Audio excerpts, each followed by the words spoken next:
Okey, sambil-sambilan tu boleh share sikit, saya tunjuk kepada anda. Ini sebuah gearbox yang tertanya dia, dalaman gearbox ataupun kenapa gearbox ni masuk di termenung. Bahagian daripada bahagian dia front clutch housing dah keras. Jadi saya tunjuk anda sekejap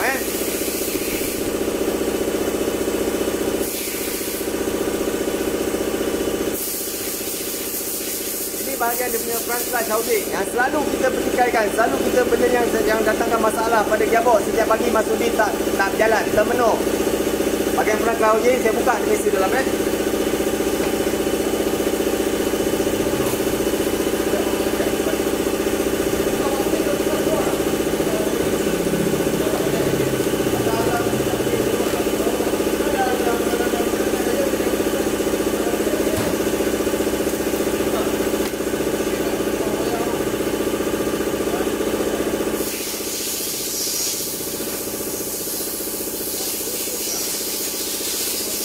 bahagian dia punya front clutch housing, dia punya clutch dia.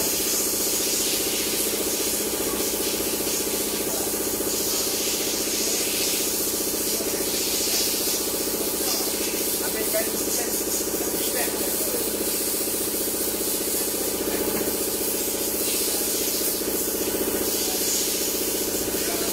Dua, ada dua.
Spring ataupun return spring atau pressure spring.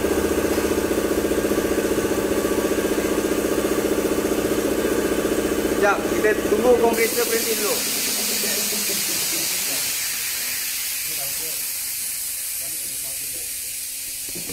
Okey, right. Saya nak sampaikan sikit info. Rasanya info ni sangat berguna kepada anda. Kenapa masuk di setiap pagi termenung tak berjalan? Jadi bila kita masuk treatment, kita jalan juga, dah pakai sebulan, tak ada respon. Maksudnya tak ada positif respon. Gearbox masih sama juga. Maksudnya pada bahagian dalam front clutch housing ni, dia punya seal lah terlampau keras. Jadi bila kita buka dia punya spring dia, clip kita buka, jadi kat sini adalah dia punya bahagian piston dia. Piston dia boleh pusing macam ni. Sepatutnya piston tak boleh berpusing dalam keadaan macam ni. Kebiasaan kalau boleh berpusing macam ni, maksudnya seal dalam gearbox tu dah keras macam batu, macam kayu. Jadi boleh kita buka macam ni je.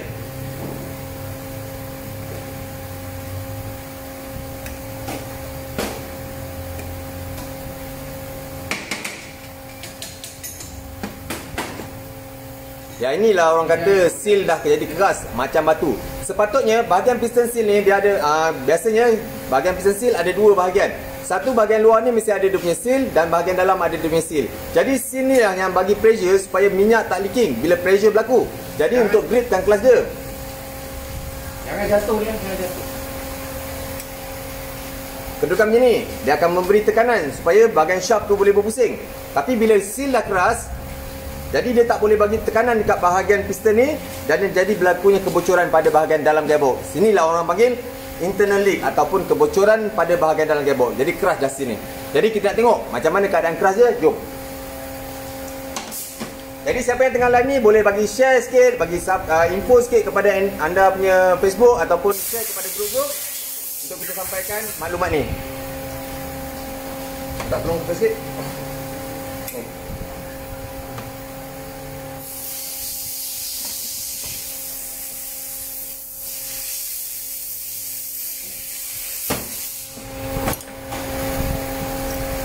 Inilah seal yang selalu yang mendatangkan masalah pada kenderaan kita. Masuk di tak jalan, pertukaran gear menyentap. Bila panas okey, tapi bila sejuk je menyentap. Masuk gear tak jalan, tak smooth. Dah panas, running jauh lebih kurang dalam setengah jam ataupun sejam, okey balik pressure. Bila sejuk je problem balik. Inilah punca dia, salah satu punca yang menyebabkan gearbox kita bermasalah. Maksudnya getah pada bahagian dalam gearbox ni dah mulai keras. Benda ni selalu saya sampaikan, benda ni selalu saya kongsikan kepada anda semua. Inilah puncanya yang menyebabkan gearbox kita problem. Kenapa benda ni berlaku? Kenapa seal ni boleh keras jadi macam boleh patah dah ni? Oh, mantul-mantul. Hancur. Punca dia ialah sebabkan kepanasan dalam gearbox melampaui pada dia punya had dia. Contoh, kepanasan gearbox normal paling maksimum boleh cecah sampai 100 atau 120. Itu normal punya ataupun maksimum 120. Tapi bila kita biarkan ataupun cooling system pada bahagian gearbox tak cukup, kita punya cooling pada bahagian luar, bawah radiator kita ataupun temperature engine kita biarkan dalam keadaan yang tinggi, sentiasa tinggi, dia akan menyebabkan gearbox kita akan menyebabkan kepanasan. Dalam kelamaan getah pada bahagian dalam gearbox ni akan mulai keras. Kat sinilah puncanya. Jadi puncanya adalah kita kena jaga minyak dan pastikan minyak yang kita gunakan adalah minyak original. Jangan pakai minyak yang tiruan ke ataupun minyak yang grade low. Jadi pakai minyak yang original untuk memastikan dia boleh mengawal tekanan ataupun mengawal kita punya suhu walaupun dalam keadaan yang kritikal. Jadi kat sinilah yang pentingnya penggunaan ataupun penjagaan minyak gearbox. Pastikan minyak gearbox ditukar mengikut jadual. 20,000 untuk gearbox biasa, 30 atau 40,000 untuk gearbox CVT.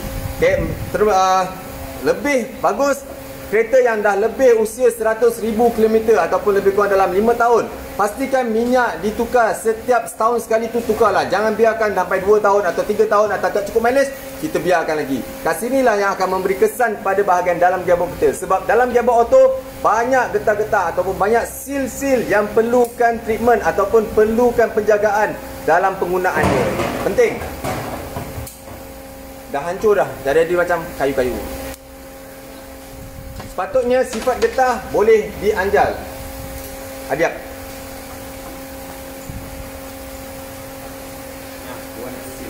Ada getah? Tak apa, tolong edit. Tak apa.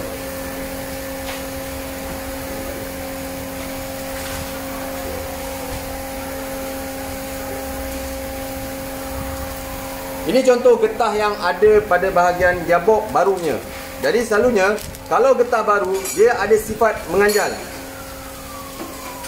Ini sifat yang perlu ada dalam setiap gearbox ataupun getah-getah yang perlu ada dalam gearbox boleh menganjal. Tapi dah kalau ada macam ni dah keras, inilah yang akan mendatangkan masalah pada bahagian dalam gearbox kita. Ini penting, ini adalah perkongsian dari saya. Minta tolong share sambil layan-layan gearbox malam ni. Okay? Polis. Cari.